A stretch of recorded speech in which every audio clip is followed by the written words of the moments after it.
Welcome to our PowerPoint.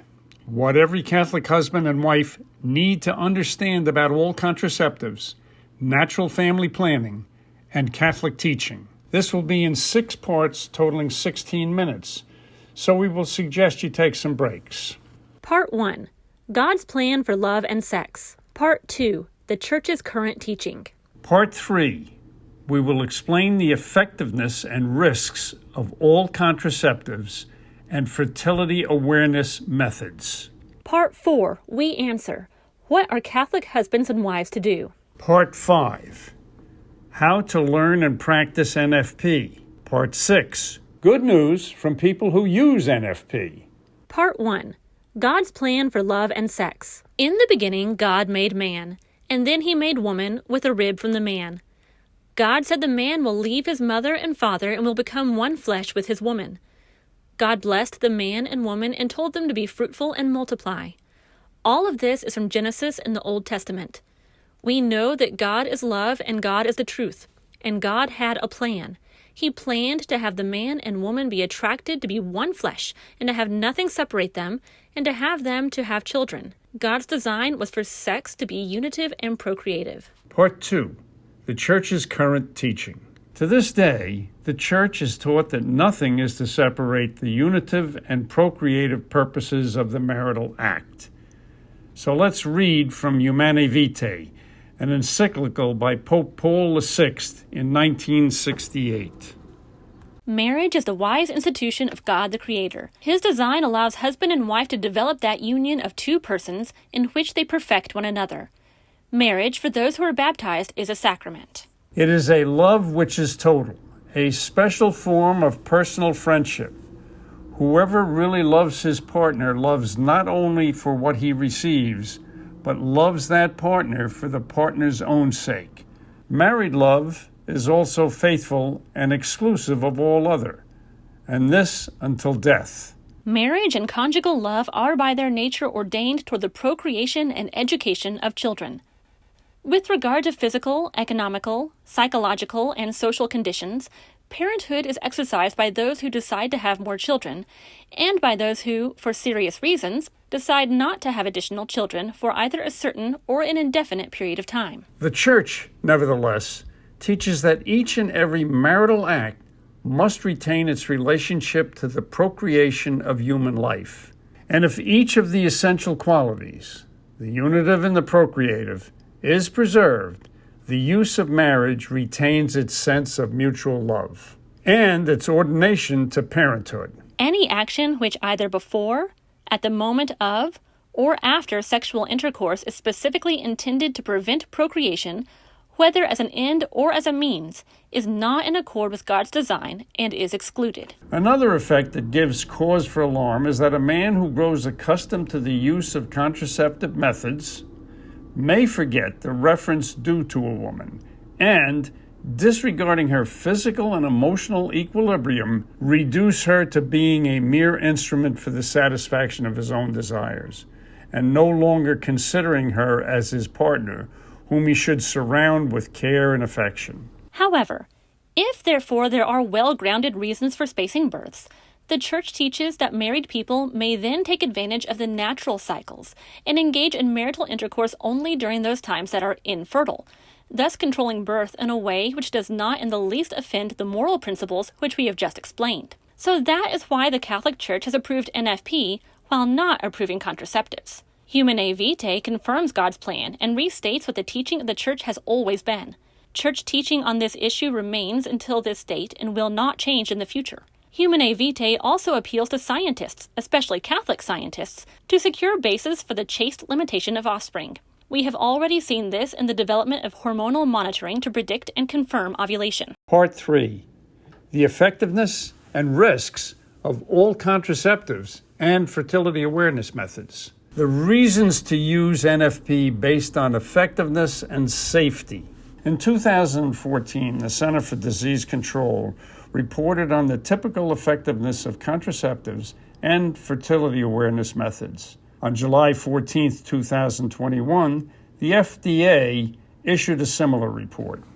The first group of contraceptives are synthetic steroid implants and IUDs. Some can remain in the woman's body for 3 to 10 years. These are most effective. Less than 1 woman in 200 will become pregnant in a year of use, but they are extremely dangerous. Next are other hormonal methods, including the pill, injections, and patches. The CDC reports that an average of 9 women per 100 will get pregnant in a year. Next are the barrier methods, condoms, ring, and diaphragm with spermicides. In typical use, 22 to 25 women per 100 will get pregnant within a year.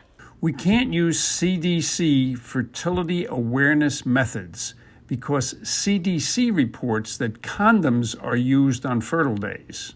The FDA doesn't compare contraceptives with fertility awareness methods. But Catholics don't use condoms. They abstain only on fertile days. Fortunately, most of the NFP methods have kept statistics. Billings, Marquette, Symptothermal, Creighton, and others are excellent fertility awareness methods. They have studies ranging from 98 to 99% for typical use effectiveness. Marquette is at 99.5%. So, properly taught and practiced, NFP will result in less than 2 pregnancies in 100 woman years. Besides effectiveness, it is important to consider the risks of side effects of the methods. Neither fertility awareness nor barrier methods have any side effects other than sexually transmitted diseases if intercourse is with an infected partner. But hormonal contraceptive use results in high increased risks of diseases.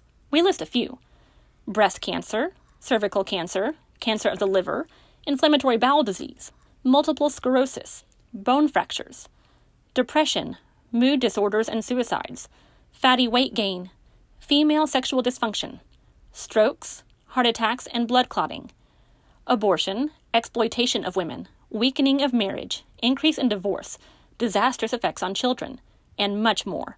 See the recent study by Williams et al. And Lineker. It doesn't mean a woman will get all of these diseases. It does mean that she is a lot more likely to develop them. Be mindful. Hormonal contraceptives are synthetic steroids, and yet, although physicians are reluctant to use steroids on athletes, some prescribe them to shut down a woman's reproductive system for 3 to 10 years. Catholics also have to consider the following. Hormonal contraceptives act as abortifacients. The hormonal contraceptives sometimes prevent ovulation, and they also may prevent sperm motility.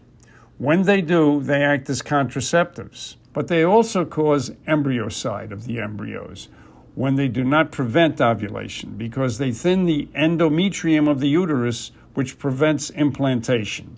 The FDA reports that IUDs and emergency contraceptives all prevent implantation. That causes the death of the embryo after fertilization and conception. The CDC fails to mention this issue. This fact was a problem for pharmaceutical companies. So they supported physicians, and in 1965, ACOG changed the definition of pregnancy to start on implantation and not what it had been forever. The pregnancy begins upon conception, which occurs at fertilization when there is an embryo with a DNA different than either the mother or the father. ACOG now says conception is a process which is not complete until implantation. That can be 7 to 9 days after fertilization and conception. Part 4. What are Catholic husbands and wives to do? Based upon the above, what are married Catholic men and women to do? We have seen that hormonal implants and IUDs are the most effective, but they are against Catholic teaching. Also, they put the woman and the family at great risk. The Catholic man has no choice but to tell his beloved wife, "I love you and I can't justify putting you at risk for serious diseases so that I might enjoy intercourse." We can't use hormonal contraceptives. The Catholic woman must be prepared to tell her husband, "I love you, but I must be here for you and our children and future children. I agree we can't take the risks to my health from hormonal contraceptives." No Catholic man can allow his wife to take the risks of hormonal contraceptives on his behalf, even if he has to live in a celibate marriage. But that won't be necessary. What about barrier methods? Both the Catholic husband and wife must understand that using barrier methods is also contrary to church teaching, and that they risk both their good marriage and their eternal life by not following church teaching. Further, they should know that NFP, when practiced correctly, is far more effective than any of the barrier methods. Part 5. How to learn and practice NFP. First, make a firm commitment to learn and practice NFP. You have to be serious. There are rules and you have to follow them. This isn't her responsibility. This requires teamwork. Learn the basic science of NFP first. The basic science was discovered and developed by Drs. John and Evelyn Billings in the 1950s. All NFP methods are based on this science. It is based on the sensation of the vulva, which indicates the presence or absence and texture of cervical mucus. Other methods have added to this basic science with daily temperature readings and hormonal monitoring. The key of the basic science is to predict and to confirm ovulation. Sperm can live for 5 days, and so there should be no intercourse 5 days before projected ovulation if the couple wants to avoid pregnancy. Because the ovum, the egg, lives for only 12 to 24 hours after ovulation, it is safe to have intercourse from 3 days after ovulation until the start of the next menstrual cycle. Understand that a woman with a regular 28-day cycle will be potentially fertile for 3 to 4 days of menstruation, 5 to 6 days before ovulation, and 3 days after ovulation. An average of 13 days every 4 weeks. That leaves 15 days of infertile days, an average of 4 days per week. Part 6. Good news from people who use NFP. We told you that we would close with good news.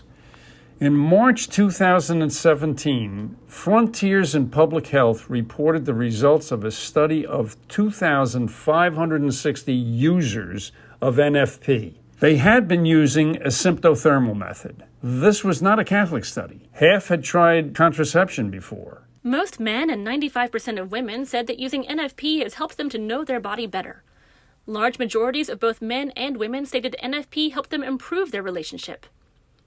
95% of men and women felt their partner's interest was very important or important. 70% felt it helped them talk to their partner about sexuality. 63% of men and women felt their sex life had improved. Most were having sex 4 or more times per month. 74% of both women and men were satisfied or very satisfied with their frequency of sexual intercourse. We close by saying that learning to work together with NFP is the most important thing you will do together in your marriage.